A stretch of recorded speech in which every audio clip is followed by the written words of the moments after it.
चाहिँ यो 5 दलीय गठबन्धनको एउटा बैठकमा बडो गम्भीरतापूर्वक सोधियो मैलाई ताकेर सबै नेताहरूले तपाईले के पाउनुभयो केपी ओलीसँग पार्टी एकता गरेर भन्नुभयो के उहाँहरूले।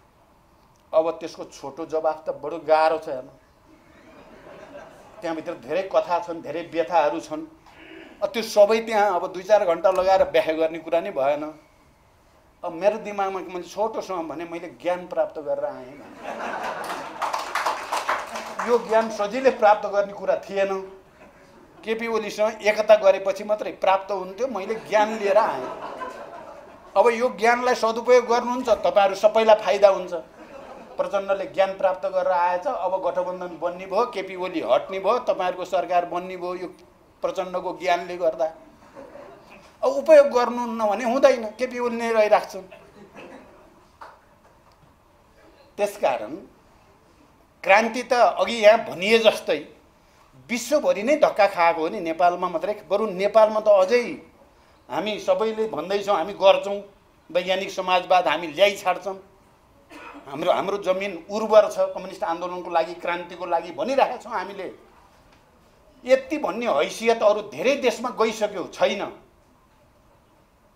म 10 वर्षको जनयुद्धको पनि नेता, सैनिक कमान्डर पनि, पार्टी अध्यक्ष पनि, र एउटा विचार रणनीतिक कार्यनीतिको श्रृङ्खला बनाउनेमा भूमिका खेल्ने मुख्य मान्छे पनि। मैले गोन्जालोको क्रान्ति बडो चाहिँ राम्रोसँग उभारमा गएको बेला र त्यसबाट नेपालले सिक्नुपर्ने कुराको बारेको अध्येता पनि हुँ म।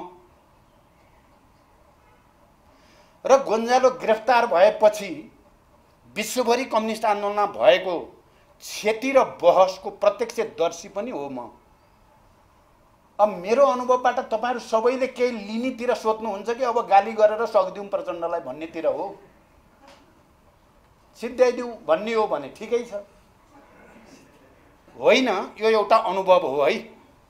नेपालको राजनीतिक परिवर्तनको, नेपाली क्रान्ति प्रक्रियाको, नेपालमा मार्क्सवाद विकासको र प्रयोगको यो एउटा विशिष्ट अनुभव हो। यो अनुभवलाई ठिक ढङ्गले संश्लेषण गर्नुपर्छ भनेपछि त्यो सबैको लागि त्यो सम्पत्ति हुन सक्छ।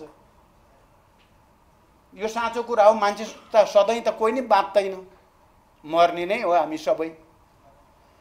यहाँ उपस्थित धेरै जसो चाहिँ युवा देख्छु म, केही चाहिँ दाढी फुलिया देखे पनि धेरै जसो चाहिँ युवा नै हुनुहुन्छ। तपाईहरु भन्दा अब हामी चाहिँ उत्तरार्धतिर लागिसकेका मान्छेहरू भयौँ। हाम्रोबाट तपाईहरु के सिक्ने? हामी लास्टसम्म बस्न मन पनि छैन। तर यो आन्दोलनलाई बीचबाटमा छोडेर भाग्न नि झन् मन छैन। यसलाई त एउटा ठाउँमा त पुर्याएर छोड्न पाए हुन्थ्यो माथि जाँदा भन्ने छ नि त। त्यो जिम्मेवारी बोध हुनु चाहिँ पदमा टाँसिराख्न खोज्नु मात्रै हो त। यसको पनि व्याख्या चाहियो। माओले कस्तो एकचोटि भन्नुभएको छ, तपाईहरुले नि पढ्नु भएकै होला, सबै साथीहरू गए म मात्रै कति बाँच्न परेको भन्नुभएको छ क्या। म मात्रै अहिले बाँचे। अब घ्यार हुँदा नि बाँचे नि त माओ त। बोलेको बुझिँदैन, सुनिँदैन, तै पनि मिसिन लाएर के भन्यो होला बुढाले भनेर मिसिनबाट सुन्नुपर्ने गरी बाँचे। आफैले मिसिन लाउनुभन्दा अगाडि कस्तो म चाहिँ किन बाँच्न पर्यो होला भने पनि भने। फेरि मर्ने बेलामा विश्वभरि माओको बारेमा, माओ विचारधाराको बारेमा त्यत्रो बहस छ। हामी सबै त्यही माओकै चेलाको रूपमा हामी जन्म्या हो। सबै माओ विचारधारा, माओको योगदान, माओको क्रान्तिकारी लाइन भनेरै हाम्रो यो पिढी, हाम्रो पिढी चाहिँ मुख्य रूपमा त्यहीँबाट जन्मेको पिढी हो। तर माओले 76 मा आउँदा नआउँदै 75 मा हो उहाँले भनेको म अहिले पार्टीमा एक्लो छु भन्नुभयो क्या। संसारभरि माओवादीको बिगबिगी छ, जतासुकै क्रान्ति। इन्डियामा पनि नक्सलाइट मुभमेन्ट पनि त्यति बेलै चलेर एउटा हाइटमा पुग्यो। उता तेलङ्गानाको भर्खरै चाहिँ एक ढङ्गले गएको थियो। संसारभरि माओवादी पार्टीहरू जन्मेका छन्। माओ माओ भनेको छ। आफ्नै पार्टीभित्र माओले के फिल गरेछन् भन्दाखेरि म एक्लो छु भन्ने फिल गरेछन्। हुँदा हुँदा त्यो आफ्नो श्रीमती हुन त चाहिँ पार्थले भन्नुभयो कोविद गान्धीको कुरा। उनको श्रीमती के अरे नाम? अनुराधा। तर माओले चाहिँ लास्टमा भने त मलाई श्रीमतीको पनि विश्वास छैन भने हो माओले। यो के तिमीहरू पनि 4 जना बनाएर नहिँड न भनेर त भनेकै हो माओले। कहिलेकाहीँ म पनि यस्तै हुँदो रहेछ, सायद अब म 1-2 वर्षपछि एक्लो पो हुने हो कि र माओले जस्तै म एक्लो छु भन्न पर्ने हो कि। कहिलेकाहीँ त्यस्तो चित्र पनि दिमागमा आउँछ क्या। तपाईहरु यो पनि चिन्तन मनन गरिदिनु होला नेपाली कम्युनिस्ट आन्दोलनको कार्यदिशाका सन्दर्भमा। यो रोग के हो कम्युनिस्ट आन्दोलनभित्र? लेनिन गोली लगाइसकेपछि त उहाँ बिरामी हुनुभयो। लेनिन स्टालिन हामीले बुझ्दाखेरि त बडो मिल्ने साथी भनेर बुझिन्थ्यो। तर अहिले पढ्दै जाँदा हेर्दै जाँदा त लास्टमा त स्टालिनले त लेनिनलाई चाहिँ क्रुस्कालाई नभेट भन्नेसम्म भने देखिन्छ। हेर्नुहोस्, त्यो लोन्सानी भेट्यो भने षड्यन्त्र गर्छन् मेरा विरुद्ध भनेर चाहिँ भन्न खोजिया देखियो त्यहाँ त। र लेनिनले डेमोक्रेसीको जनवादको बारेमा गरेको अभ्यास र उनको बुझाइ र अर्को लेनिनको सहयोगिताको बुझाइमा त धेरै ठुलो फरक रहेछ भन्ने देख्न थालियो। भनेपछि हामी अब अध्ययन अनुसन्धान गर्दा त विहङ्गम ढङ्गले विश्वको फेरि पुनर्समीक्षा नगरी नहुने भयो। हामीले मार्क्सको बेलाको पनि, लेनिनको बेलाको पनि, माओको बेलाको, त्यसपछिको सबै हाम्रो आफ्नै सबभन्दा बढी यो सबैको अध्ययन अनुसन्धान गरेर एउटा नयाँ संश्लेषणमा पुग्ने आवश्यकता छ। त्यो एक्लैले सकिने कुरो छैन। यो एक्लैले सकिने कुरो छैन। हामी एकै ठाउँमा बसेर यो चिन्ता हुनेहरू जति नयाँ वैचारिक संश्लेषण चाहियो भन्ने सोच राख्ने वैज्ञानिक समाजवादकै मोडेलको खोजी गर्नु छ 21औं शताब्दीमा। 21औं शताब्दीको वैज्ञानिक समाजवादको मोडेल के हुन सक्छ भन्ने चिन्ता गर्नेहरू एक ठाउँमा बस्न जरुरी छ। एक ठाउँमा बसेर बहस गर्न जरुरी छ। त्यसले मात्रै हामीलाई नयाँ संश्लेषणमा पुर्याउँछ र पुग्न सकिन्छ। त्यो प्रयास अहिले फेरि नयाँ सिराबाट सुरु हुँदैछ। मैले बुझ्दा चाहिँ अहिले पार्टी विभाजित भए, माओवादी आन्दोलन माओवादी पार्टी पनि विभाजित भयो, पटक पटक नेकपा पनि विभाजित भयो, अर्को पनि विभाजित भयो। विभाजित भएकाहरू नै हामी यहाँ उफ्रिरहेका छौँ, बोलिरहेका छौँ। मेरो कुरा यो भएर हामी कुन चाहिँ हो र विभाजित नभएको? यहाँ बोल्नेहरू कोही विभाजित नभएर बोले हो र? त्यसकारण अब एक चरण विभाजित भएर हेरियो, लसार पाटो लाग्नेवाला केही पनि छैन। त्यसकारण फेरि एक ठाउँ आएर हेरौँ। यो पो वैज्ञानिक हुन्छ त। त्यसकारण नेपाली कम्युनिस्ट आन्दोलनको कार्यदिशा परशुरामजीले एउटा नयाँ डिबेट सुरु गर्नको लागि जो सहयोग गर्नुभयो, हामी सबैलाई पनि त्यसले सकारात्मक बहस सृष्टि गर्न सद्बुद्धि दियोस् भन्ने कामना सहित मैले केही कुरा अलिअलि पीडा जस्तो पनि, केही कुरा विचार जस्तो पनि, केही कुरा डिबेट जस्तो पनि तपाईहरुको अगाडि राखेँ। चिन्तन गरिदिनु होला, आलोचना गर्नु होला, समर्थन गर्नु होला। त्यसले कार्यदिशाको विकास गर्न मद्दत गर्नेछ भन्ने विश्वास सहित बिदा हुन्छु। धन्यवाद। अभिवादन। मैले यसो भन्दा बडो अनौठो लाग्छ होला टिप्पणीकार साथीहरूलाई। टिप्पणीकारले माओवादीको नाम लिन पनि चाहनु भएन, प्रचण्डको त नाम आउँछ कि भनेर डराउनु भयो। के हो यो व्यक्तिगत कुरा हो, व्यक्तिगत प्रशंसा खोजेको कुरा हो र यो इतिहासप्रति हामी कतिको न्यायपूर्ण ढङ्गले सोध्ता रचौँ, कतिको पूर्वाग्रह विहीन ढङ्गले इतिहासप्रति र आन्दोलनका योगदानप्रति सोच्दा रचौँ भन्नेसँग सम्बन्धित कुरा हो। मलाई के सम्झना आउँछ भने चिनिया कम्युनिस्ट पार्टीभित्र ठुलो डिबेट चलेको बेलामा लिउ साओची र माओ सेतुङको त निकै ठुलो प्रवृत्तिगत सङ्घर्ष चलेको थियो। एकचोटि माओले चाहिँ राष्ट्रपति लिउ साओची थिए। लिउ साओची विश्व भ्रमणमा गए राष्ट्रपतिको हैसियतले। फर्केर आएपछि माओले एक ठाउँमा भन्नुभएको छ क्या, यो लिउ साओचीले मेरो नाम संसारभरि कहीँ पनि एक ठाउँमा नि उठाएन।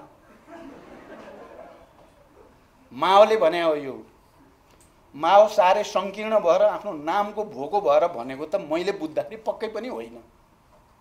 माओको नाम लिउ सहजीले किन उठाएनन् त? विश्वभरि त्यत्रो भ्रमणमा जाँदा कहीँ पनि, जबकि चिनिया क्रान्तिमा माओ सेतुङको योगदान विश्वले मानेको कुरा थियो। फेरि माओले मेरो नाम नलिएको हुनाले व्यक्तिगत रिस गरे त पक्कै पनि होइन होला। तर मलाई यहाँ बसेर सुन्दै गर्दा साथीहरूभित्र कति धेरै आग्रह र पूर्वाग्रहले घर गरे रहेछ त। हिजो त हामी सँगै बसेर बडो मिठा छलफल गरेकै हौँ हामीले। यही टिप्पणीकार साथीहरूले तपाईसितै छ है हाम्रो आशा पनि भन्नुभएकै हो। अस्ति भर्खर आज नाम लिन यति गाह्रो किन पर्यो?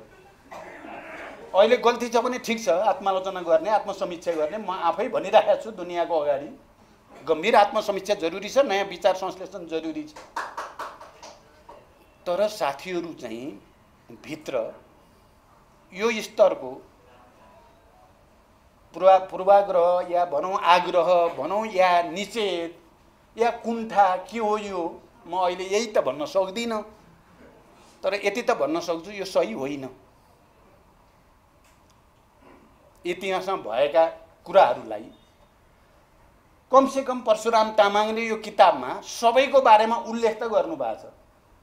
नगरे पनि उनीलाई गर्नुभएको छ। कोही बेला मलाई चित्त त बुझिएको नगरे पनि उनीलाई पनि गर्नुभएको छ क्या, धेरै महत्त्व दिएर। गरे उनीलाई त उहाँ छुटाउनु भएकै छैन भने यो किताबको प्रशंसा गर्दै गर्दा हामीले यो पनि सिक्नुपर्ने हो कि हामी यही छौँ, एउटै मञ्चमा बसिरहेका छौँ, हामी एउटै आन्दोलनका हौँ। फेरि तपाईँहरूले हेर्नुभयो भने संश्लेषण एउटै देखिन्छ। फेरि चुनौती भनेको विचार राजनीतिक संश्लेषण नै हो। नयाँ संश्लेषण बिना अब क्रान्ति प्रक्रियालाई नयाँ ढङ्गले अगाडि लान सकिँदैन। हामी त सबै सँगै बसेर बहस गर्दा पो छिटो होला त। आलोचना पनि, समीक्षा पनि, आत्मालोचना पनि हामी सँगै बसेर गर्दा जति सजिलोसँग जाला। फेरि कम्युनिस्ट आन्दोलनभित्र चल्ने सङ्घर्ष, विचारको सङ्घर्ष, राजनीतिक सङ्घर्ष सबै पनि कुनै न कुनै रूपमा समाज बाहिर के अरे पार्टी बाहिर चल्ने वर्ग सङ्घर्षकै प्रतिबिम्ब हो भन्ने त हामी सबैले पढेका छौँ, बुझेका छौँ, त्यसलाई आत्मसात पनि गरेका छौँ। नेपालमा नेपाल कम्युनिस्ट पार्टी नेकपा बनाइयो। बनाउनुको पछाडि एउटा सपना थियो, एउटा मिसन त थियो कि अहिलेको परिस्थितिमा एउटा नयाँ बहस सृष्टि गर्ने र समाजवादको आधार निर्माण गर्न एउटा ठुलो प्रयोगमा जाने जोखिम उठाएको पनि हो। त्यो नराम्रो मात्रै हो त। त्यो भित्र नराम्रै उद्देश्य र नराम्रो विचारले मात्रै काम गरेको थियो त। यो त पहिलो कुरा भयो। त्यसको दस्तावेज, विधान र त्यहाँ भएका सहमतिहरूको गहिरो अध्ययन नगरिकन कसैले अहिले 3 टुक्रा भयो त्यसकारण गलत थियो भन्यो भने यति यान्त्रिक र अवस्तुवादी विश्लेषण पनि सही हुँदैन। त्यसले ठिक ठाउँमा हामीलाई कसैलाई पनि लाँदैन। त्यहाँभित्र पनि एउटा मिसन थियो, एउटा उद्देश्य थियो।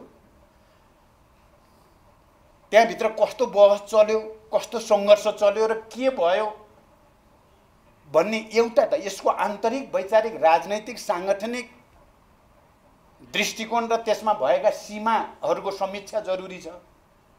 अर्को यो प्रक्रियामा प्रतिक्रियावादीहरूले गरेका षड्यन्त्रहरूको समीक्षा र खेलेका भूमिकाहरूको समीक्षा पनि जरुरी छ। वर्ग सङ्घर्षको दृष्टिकोणले र अन्तरसङ्घर्षको दृष्टिकोणले दुवैतिरबाट हेर्न जरुरी छ। एकातिरबाट मात्रै हेरेर बडो सरलीकृत ढङ्गले ड्याङ्ग भनिदिने कि गलत भयो मात्रै होइन। यो पनि एउटा ठुलो प्रयोग थियो नेपाली कम्युनिस्ट आन्दोलनको धेरै प्रयोगहरूमध्ये। यो सबै नै साँच्चै नै आजको दुनियाँको समस्या भनेको नेपालको मात्रै होइन, संसारभरिकै समस्या भनेको विचार र राजनीतिको विकासको समस्या नै हो। नयाँ वैचारिक राजनीतिक संश्लेषणको समस्या हो, नयाँ अनुसन्धानको समस्या हो। आजको युगको सापेक्षतामा, आजको विज्ञान प्रविधिको विकासको सापेक्षतामा, उत्पादक शक्ति र उत्पादन सम्बन्धमा आएको हेरफेर र विकासको सन्दर्भमा र यो सबैले मानिसहरूको जीवन यापनमा ल्याएको परिवर्तनका सन्दर्भमा मार्क्सवादका आधारभूत सिद्धान्तहरूको उपयोग गरेर नयाँ वैचारिक राजनैतिक कार्यदिशाको विकासको चुनौती हो। यहाँ कुनै नेता विशेष या पार्टी विशेष बिग्रियो सराप्ने कुरासँग यो रिलेटेड होइन। यो संश्लेषण सही छ कि विचार र राजनीतिको विकास नगरिकन अहिलेको विश्वको सापेक्षतामा हामीले क्रान्तिको नयाँ रणनीति र कार्यनीतिको विकास नगरिकन अहिले देखा परेका समस्याहरूको स्थायी र दीर्घकालीन समाधान हामीले स्थायी त गर्नै सकिँदैन, दीर्घकालीन र रणनीतिक समाधान गर्न सकिँदैन। त्यसकारण यो कुरा सत्य हो, विचार र राजनीतिको क्षेत्रमा हामीले सबभन्दा पहिला आजका चुनौतीहरूको सामना गर्ने गरी अबको समाजवादको अर्थतन्त्र कस्तो हुने, अर्थनीति कस्तो हुने, अबको समाजवादको राजनीति कस्तो हुने, अबको समाजवादको सांस्कृतिक नीति आचार व्यवहार कस्तो हुने भन्ने बारेमा एउटा सुव्यवस्थित वस्तुवादी वैज्ञानिक संश्लेषण आजको आवश्यकता हो। मलाई लाग्छ तपाईहरुले मोटामोटी थाहा पाइराख्नु भएको छ, अहिले नेपाली कम्युनिस्ट आन्दोलनले यही चुनौतीको सामना गरिरहेको छ।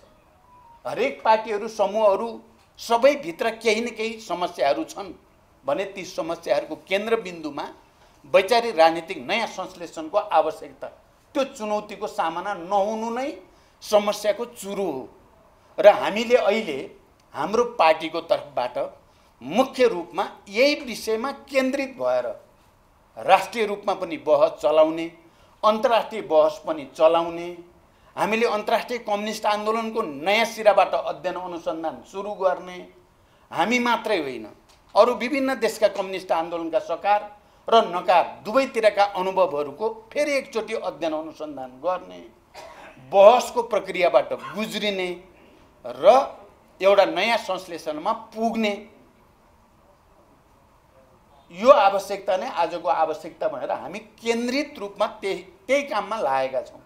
मलाई लाग्छ कमरेड परशुराम तामाङले नेपाली कम्युनिस्ट आन्दोलनको कार्यदिशाबारे यो किताब लेख्दै गर्दा, यसको बारेमा परिचर्चा गर्दै गर्दा हामीभित्र चलेको छलफल बहसलाई पनि उहाँले त्यहाँ कहीँ न कहीँ सम्बोधन गर्नुभएको छ। त्यो जुन स्वाभाविक कुरा हो, त्यो हुन्छ नै। जे बहस उहाँ समेत संलग्न पार्टीभित्र भइराखेको छ, त्यो बहसको छाप किताबमा आउनु बिल्कुल स्वाभाविक हो, आएको छ। मैले सरसर्ती यसलाई हेर्दा म खुसी छु।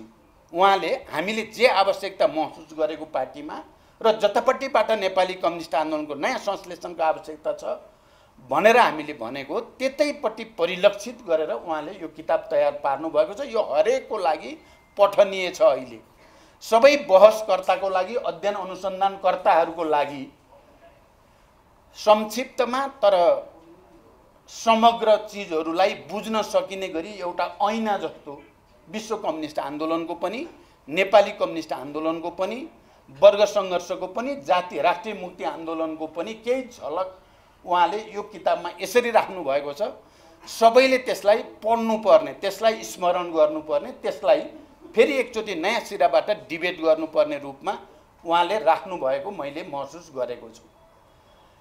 त्यसकारण पनि यो अहिले वैचारिक बहस र वैचारिक प्रश्नमा अलि खडेरी परेको जस्तो परिस्थितिमा उहाँले यो किताब तयार पारेर फेरि सबैलाई ब्रेन स्टोर्मिङ भन्छ नि, अलिकति दिमागमा चाहिँ नयाँ तरङ्गहरू पैदा गर्ने जमर्को गर्नुभएको छ र त्यसमा उहाँ मूलभूत रूपमा सफल हुनुहुन्छ भन्ने मैले ठानेको छु। हामीले मार्क्सवादको विकासको सन्दर्भमा कुरा गर्दा दुईटा धार र प्रवृत्ति चाहिँ सुरुदेखि नै देखा परे।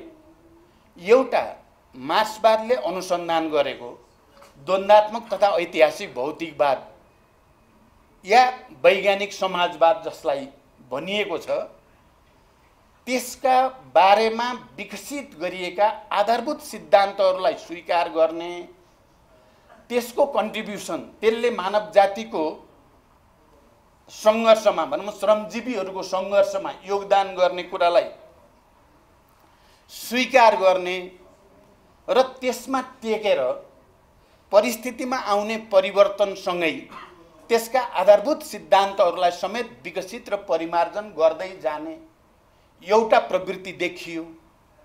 अर्को प्रवृत्ति चाहिँ परिस्थितिमा आएको फेरबदललाई देखाउँदै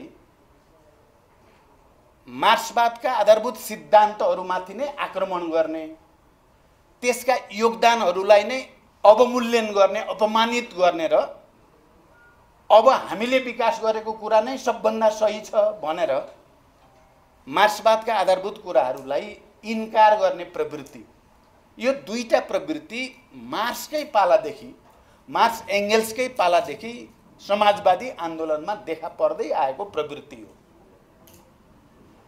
पहिलो अन्तर्राष्ट्रियको गठन र त्यसको विघटनको सन्दर्भमा चलेको बहस हेरे पनि, दोस्रो अन्तर्राष्ट्रियको गठन र विघटनको सन्दर्भमा गरे पनि, भौतिकवाद र अनुभवसिद्ध आलोचना भनेर लेनिनको समयमा आउँदा दार्शनिक ढङ्गले गरिएको नयाँ संश्लेषण, त्यति बेलासम्म अक्टोबर समाजवादी क्रान्तिको ठिक पूर्व सन्ध्यामा विश्वमा भएको विज्ञानको विकासको संश्लेषणदेखि भौतिक विज्ञानमा के कति परिवर्तन आयो, रासायनिक विज्ञानमा के आयो, त्यसको सामाजिक विज्ञानमा के इम्प्याक्ट पर्छ भन्ने बारेमा भौतिकवाद र अनुभवसिद्ध आलोचना भन्ने पुस्तक लेख्दै गर्दा लेनिनले भनेको कुरालाई मैले धेरै ठाउँमा कोट गर्ने गरेको छु। उहाँले भन्नुभयो,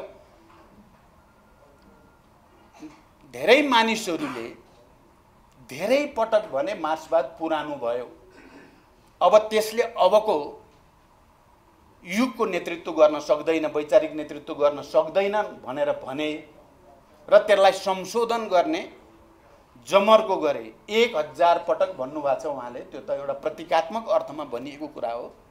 1000 पटक अब यो पुरानो भयो भने र 1000 पटक नै मार्क्सवादी क्रान्तिकारीहरूले त्यसको खण्डन गरे, क्रान्तिकारीहरूले त्यसको खण्डन गरे र के साबित गरे भने मार्क्सवाद पुरानो भएको छैन, क्रान्तिको आवश्यकता अहिले पनि त्यसरी नै छ र वैज्ञानिक समाजवादका आधारभूत सिद्धान्तहरू अहिले पनि सही छन् भनेर प्रमाणित गरे। अहिले 1001 पटक फेरि संशोधनवादीहरूले मार्क्सवादका मूलभूत सिद्धान्तहरूलाई तोडमोड गर्ने र संशोधन गर्ने कोसिस गरेका छन्। म 1001 पटक त्यसको खण्डन गर्न बसेको छु भनेर भन्नुभएको थियो।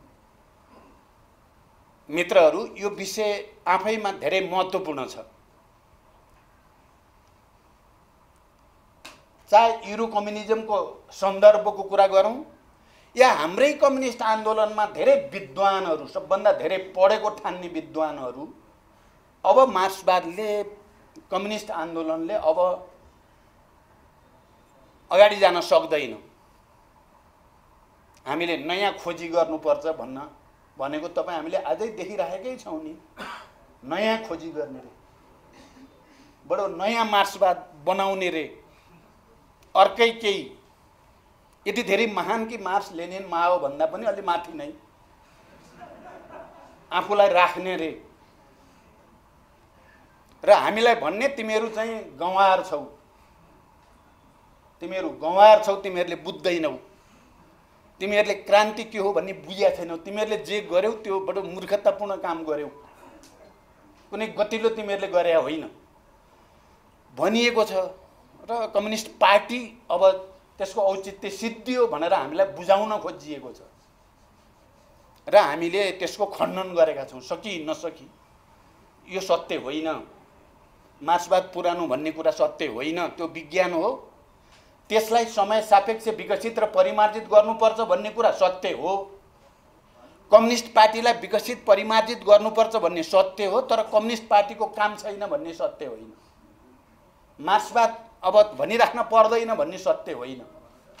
वैज्ञानिक समाजवादको आवश्यकता अब छैन भन्ने कुरा सत्य होइन भनेर हामी खण्डन गरेका छौँ र हामीले त्यस्ता उपदेश दिनेहरू धेरै देख्यौँ क्या। नेपालको कम्युनिस्ट आन्दोलनको गएको 71 वर्षमा धेरै देखिए उपदेश, बडो मिठोसँग। अरू सबै खराब, म चाहिँ ठिक भन्ने र उपदेश दिने धेरै भए। म के भन्न चाहन्छु भने मार्क्सवादमा धेरै सत्यहरू छन्, तर तीमध्ये चाहिँ एउटा कुरा विद्रोह जनताको अधिकार हो भन्ने कुरा र मार्क्सले आफ्नो फिलोसफीलाई व्याख्या गर्दै गर्दा विद्वानहरूले व्याख्या त धेरै गरे तर मुख्य कुरा त बदल्ने हो भन्ने कुरा यो एक्सनसँग सम्बन्धित कुरा हो र त्यो मानिस र त्यो प्रवृत्तिले कहिल्यै पनि दुनिया बदल्ने कुरालाई धेरै योगदान गर्न सक्दैन जसले इतिहासमा भए गरेका सकारात्मक कुरालाई सम्मान गर्न सक्दैन र ती सब खराब हुन्। म चाहिँ अब नयाँ सुरु गर्छु भन्यो भने बुझ्नु होला यो गयो। नेपालको कम्युनिस्ट आन्दोलनमा भएका सामन्तवाद विरोधी साम्राज्यवाद विरोधी आन्दोलन त्याग तपस्या बलिदानका कीर्तिमानहरू जातीय क्षेत्रीय वर्गीय जागरणका निम्ति गरिएका बलिदानका कीर्तिमानहरूलाई सम्मान गर्न डराउने त्यसको नाम लिन डराउने त्यो भन्यो भने जात जान्छ क्यारे जस्तो गर्ने त्यसो गर्ने विचार प्रवृत्ति र व्यक्तिबाट क्रान्तिको योगलाई धेरै सेवा हुँदैन। विचार गर्नु होला तपाईहरु सबैले पनि यो कुरा मनन गर्न जरुरी छ। कसरी सिद्धान्तलाई बुझ्ने सन्दर्भमा र ठूलो बहस सञ्चालन गर्नुपर्ने आवश्यकता छ किनभने सिद्धान्त सिद्धान्तको लागि हुन सक्दैन। सिद्धान्त सिद्धान्तको लागि हुने हो भने त्यो कागजमा समेत त्यो जप्ने एउटा डगमा जस्तो हुन पुग्छ। त्यो सिद्धान्त जनताको जीवनसँग जोडिन्छ कि जोडिँदैन, जनताको भावनासँग जोडिन्छ कि जोडिँदैन, जनताको मन र विश्वास जित्न सक्छ कि सक्दैन, कि हामीले जे सोचेका छौँ सबैले त्यही सोच्छन् भनेर हामी त्यही मनोगत ढङ्गबाट विश्लेषण गर्ने गर्दछौँ कि यसको गहिरो विवेचना गर्नुपर्ने र हामी प्रत्येकले आत्ममन्थन गर्नुपर्ने आवश्यकता छ। केही फोरमहरूमा मैले सुने आनका तान परक कुराहरू मेरो दिमागमा आयो कि के गर्दाखेरि हुन सक्दछ ल, अहिले पनि भएन भने के हुन्छ त, के गर्दाखेरि कसले कसरी गर्न सक्दछ। मैले पनि संसारका धेरै कम्युनिस्ट पार्टीहरूसँग अन्तर्क्रिया गरेका छु र धेरै ठुल्ठुला बहसहरूमा पनि मैले भाग लिएको छु। चुनौती पनि दिएको छु मैले, गफ नगर्नुहोस्, धेरै काम गरेर देखाउनुहोस्, कति हजार कति लाख कति करोड मान्छेलाई तपाईँले प्रभावित पार्न सक्नु भएको छ, तपाईँको सिद्धान्तमा के ताकत छ, तपाईँको विचारमा के ताकत छ, त्यो ताकतले मान्छेलाई कसरी उद्वेलित गर्न सक्दछ। तपाईँले उद्वेलित कब गर्न सक्नुहुन्छ भने जब उसको समस्यालाई, उनको संवेदनशीलतालाई, उसका पीडालाई, उसको वेदनालाई तपाईँले सुन्नुहुन्छ र यसको ठिक ढङ्गले समाधान गर्ने उपाय बताउनुहुन्छ। यसमा कहिले एउटा छोरमा पुग्ने सोच हुँदो रहेछ, कहिले अर्को छोरमा पुग्ने, कहिले दक्षिणपन्थी छोर, कहिले उग्रवामपन्थी छोर, कहिले पुस्तकमा लेखिएको हुनाले त्यही नै ठिक भन्ने ठान्ने, अनि कहिले काहीँ व्यावहारिकतावादको नाउँमा मूल दृष्टिकोणलाई नै त्यागिदिने अर्को खालको देखिन्छ। हाम्रै देशको कम्युनिस्ट आन्दोलनको इतिहासलाई पनि हेर्ने हो भने धेरै यस्ता किसिमका बहस विवादको प्रक्रियाबाट अगाडि बढियो। हामी आफै पनि भन्ने हो भने हामीले कम्युनिस्ट आन्दोलनका कतिपय योद्धाहरूलाई गद्दार समेत पनि भन्यौँ। हामीले उनका विरुद्धमा मुर्दाबादको नारा पनि लगायौँ, दस्तावेज पनि निकाल्यौँ, फेरि गएर एकताबद्ध भएर अगाडि पनि बढ्यौँ। बाधक त भएन नि त, कहाँ रहेको छ समस्या। त्यस हुनाले यी सबै कुराहरूको बारेमा गहन बहस छलफलको आवश्यकता छ।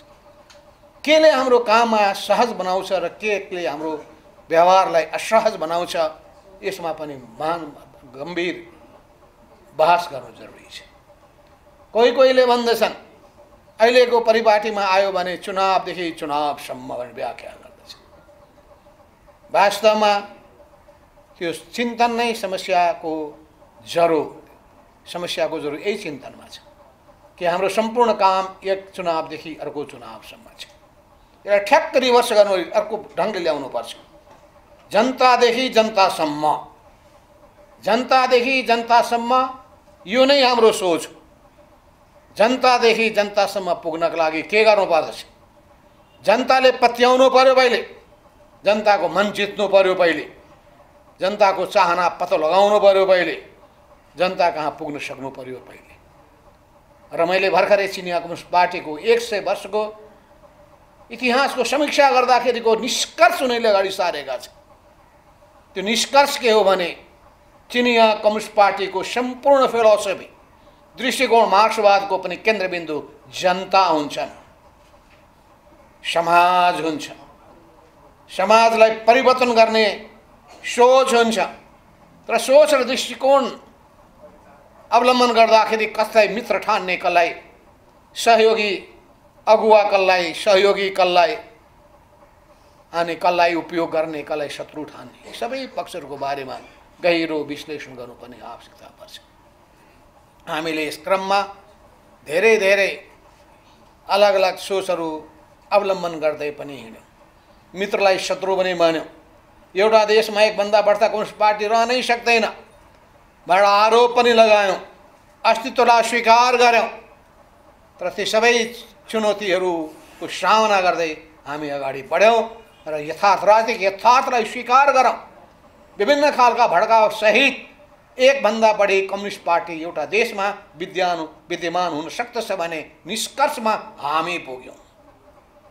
समाज विविधताले भरिएको छ, बहुलताले भरिएको छ। यो यथार्थलाई स्वीकार गरौँ र यथार्थलाई स्वीकार नगर्नु यो जडसूत्रवाद हो। यथार्थको नाममा त्यसैमा रुमली मात्रै रहनु यो भनेको यथास्थितिवाद र त्यो बिस्तारै त्यो समर्पणवादमा बदलिन्छ। त्यसो हुनाले बडो ठिक बाटो अवलम्बन गर्दै अगाडि बढ्ने कसरी, यस अर्थमा ठुलो ठाउँमा डिस्कोर्स गर्नु कुरा पनि त ठिकै छ, तर त्योभन्दा राम्रो नेताहरूको बिचमा सानो ठाउँमा राम्ररी विचार मन्थन गर्नु सबभन्दा राम्रो हुन्छ। किन शब्दहरूको प्रयोग गर्दाखेरि फेरि घोचपेच होला, त्यो एकदम सकारात्मक ढङ्गबाट बहस अगाडि बढ्न सक्दैन। आफ्नो कुरालाई पुष्टि गर्नका लागि अर्को पक्षलाई आरोप लगाउने तहमा जान्छ अनि त्यसले गाह्रो हुन्छ। यस अर्थमा खुसी मान्नुपर्ने कुरा के छ भन्दाखेरि त्यस रूपमा मैले हेर्दछु त्यही चिजलाई बुर्जुवा वर्गले बेग्लै ढङ्गले प्रस्तुत गर्दछ। उसले पनि शासन चलाउने भनेको अधिनायकवाद नै लाद्ने हो, तर उसले कति कुशलताका साथ प्रयोग गर्छ भने हामी अधिनायकवादका विरोधी हौँ भन्छ, ऊ कानुनी शासनका पक्षपोषक हौँ भन्छ। तर के त्यो सर्वहारा गरिबहरूको निम्ति हो त? त्यो यही नेपाली समाजमा अहिले पनि हेर्ने हो भने अत्यन्तै शोषणको चर्को रूप मैले देखेँ। विभेदको पाटो छँदैछ, अत्यन्तै छुवाछुत जस्ता अमानवीय प्रथा नेपाली समाजमा अहिले पनि विद्यमान छ। त्यसका विरुद्धमा हामी कति लागेका छौँ, सामाजिक परिवर्तन रूपान्तरण कति जुटेका छौँ, यो कम्युनिस्ट पार्टीको सामु तेर्सिएको प्रश्न हो। हामी सिद्धान्तका ठुल्ठुला कुरा गर्छौँ, सङ्गठनका धेरै कुराहरू गर्छौँ, तर हाम्रो सङ्गठन कति परिचालित हुने गरेको छ यो अत्यन्तै अमानवीय प्रथालाई अन्त्य गर्नका लागि। राज्यको निकायलाई कसरी प्रयोग गरेका छौँ, कानुनले मात्र दिँदैन, हाम्रो सोचमा रहेको, संस्कारमा रहेको यी सबै चिजलाई कसरी अन्त्य गर्न सकिन्छ, त्यसको निम्ति सुरु कहाँबाट गर्ने? जनतामा ल्याउने चेतनाबाट, जनतामा आउने जागरणबाट, जनतामा हुने नयाँ अनुभूतिबाट। अनि त्यो जनताको बिचमा जाँदाखेरि अनि त्यसका सहयोगीहरू साथमा लिएर जाने, बाधकहरू तिनलाई पन्छाउने, तिनीहरूलाई प्रहारको निम्ति को केन्द्र बनाउने, त्यसमा पनि अत्याचार गर्नेहरू, बदमासी गर्नेहरूलाई दण्डित गर्ने के हामी त्यही गरिरहेका छौँ? महिला हिंसाका पक्षपोषकहरूका विरुद्धमा, छुवाछुतका पक्षपोषकहरूका विरुद्धमा यी सबै कुराहरूको सन्दर्भमा हेर्दै जाने हो भने जातीय जुन किसिमको पनि हाम्रो अलग अलग जातीय विशेषता सहित विभिन्न समुदायहरू बसिरहेका छन्, त्यहाँभित्र पनि जुन किसिमको भेदभाव छ र असमानताको स्थिति छ र सामाजिक व्यवहारको पाटो छ, यो अर्को पाटो छ। मैले यही सिलसिलामा भनेका थिएँ कि हिजोका सुदखोरहरू नयाँ ढङ्गले जागेका छन्। त्यो सुदखोरी कार्यमा को जुटेका छन्? कम्युनिस्ट पार्टीको मान्छे जुटेका त छैन। छुवाछुतको काममा को जुटिया छ? कम्युनिस्ट पार्टीभित्रकै मान्छे त लागेका छैन। महिला हिंसाका विरुद्धमा को जुटिया छ? सबभन्दा पहिले आफ्नो घर शुद्ध बनाऊ अनि अरूलाई पनि प्रश्न खडा गरौँ, समाजमा परिवर्तन गरौँ। हामी सबैको पादेयता तब हुन्छ जब हाम्रो पार्टी जनताको निम्ति हुन्छ, जनताको पीडा वेदनालाई सम्बोधन गर्छ, जनताको विश्वास जित्न सक्दछ। हामीले एउटा बाटो उहाँलेका थियौँ। हामीले अडाउँदाखेरि हामी कल्चरल रेभोल्युसनबाट प्रभावित थियौँ। हामी सबैमा लाग्छ, हामी सबै 1970 को दशकमा आएकाहरू कल्चरल रेभोल्युसनबाट प्रभावित भयौँ। हामी नक्सल मुभमेन्टबाट प्रभावित भयौँ। हामीले सबै पुराना चिजलाई अस्वीकार गरेका थियौँ, नयाँ लिएर जानुपर्छ भन्ने मान्यता बोक्यौँ। हामीले त वर्ग शत्रुको टाउकै छिनाल्नुपर्छ धारणा रह्यो। अनि त्यसपछि त्यही ढङ्गले अघि बढ्दै जाने क्रममा हाम्रा विचार मन्थन हुँदै जाने क्रममा धेरै कुरालाई करेक्सन गर्दै गयो। र हामी कसरी नेपालमा कम्युनिस्ट पार्टीलाई लोकप्रिय बनाउन सकिन्छ, जनताको मन र चाहनाहरू के हुन्, यसको खोजी गर्न थाल्यौँ। संसारको कम्युनिस्ट पार्टीहरू बिस्तारै किन हराउँदैछन्, समाजवाद किन ओह्रालो लागिरहेको छ, समाजवादी व्यवस्थाहरू कसरी धराशायी भइरहेका छन्, यी सबैको निम्ति पनि हामीले गम्भीर विचार मन्थन गरेका। यो गम्भीर विचार मन्थनबाट यहाँ निष्कर्षमा पुग्यौँ कि हामीले पनि अहिलेको यो समाजमा, अहिलेको विश्व परिस्थितिमा नयाँ ढङ्गले अगाडि बढ्नुपर्छ। जनताको प्यारो पार्टी लोकतान्त्रिक पार्टी हामी हौँ। लोकतन्त्रको मूल्य र मान्यतालाई आत्मसात गर्दै हामी सिङ्गो समाजको क्रान्तिकारी परिवर्तन गर्न सक्ने पार्टी हामी हौँ। हामीले नेपाली जनताको मन जित्ने कसरी? 2006 सालमा कम्युनिस्ट पार्टीको स्थापना गर्ने हाम्रा पुष्पलाल जस्ता योद्धाहरूले कसरी उनीहरूले नेपाली समाजको ठिक विश्लेषण गरेर देशभक्तिको झन्डा बुलन्द गरे, लोकतन्त्रको अगुवा बन्नुपर्छ, सम्बल बन्नुपर्छ भन्ने आह्वान गरे, अनि जनतासँग जोडिएका उनीहरूको सामाजिक न्याय, जीविकाको अनि समानताको उनीहरूको मन र भावनालाई कसरी नाराको रूपमा अगाडि सार्ने, झन्डाको रूपमा बुलन्द गर्ने भने, अनि यो तीनटै पाटोमा उचित ध्यान दिन सकियो भने देशभक्त शक्तिको रूपमा पनि कम्युनिस्ट पार्टी स्थापित हुन्छ, लोकतान्त्रिक शक्तिको रूपमा पनि स्थापित हुन्छ, परिवर्तनकारी शक्तिको रूपमा पनि स्थापित हुन्छ, र जनता र देशको प्यारो अत्यन्तै महत्त्वपूर्ण शक्तिको रूपमा स्थापित गर्न सकिन्छ भने निष्कर्षमा पुग्यो।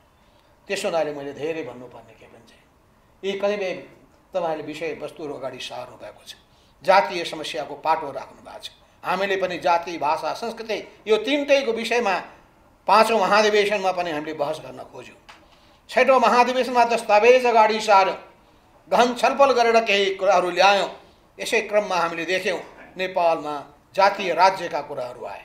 नेपाल जस्तो राज्य देश कसरी एकताबद्ध भएर रहन सक्दछ, कसरी नेपाललाई टुक्र्याउने अनेक साम्राज्यवादी विदेशीको चाललाई चकनाचुर पार्न सकिन्छ, र हाम्रो समाजमा भएका एकदमै विभेदलाई पनि कसरी अन्त्य गर्न सकिन्छ। यस अर्थमा त्यहाँ कतिपय पक्षलाई उठाउनु भएको छ मानव सृजित, त्यसपछि प्रकृति सृजित हो। प्रकृतिको भएको समस्याको पाटो एउटा छ, र मानव सृजित मनुसंस्कृतिलेदेखि लिएर यी अनेक खालका कुराले ल्याएका यी मानव सृजित चिजहरूलाई कसरी अन्त्य गर्न सकिन्छ, र साँचो अर्थमा हामी मानव जाति एकताबद्ध कसरी हुन सक्दछ। मानव सिङ्गो मानवलाई एकताबद्ध बनाउनका लागि नै उनीहरूको मुक्तिको निम्ति नै कार्ल मार्क्सले कम्युनिस्ट घोषणा पत्र जारी गर्नुभएको थियो।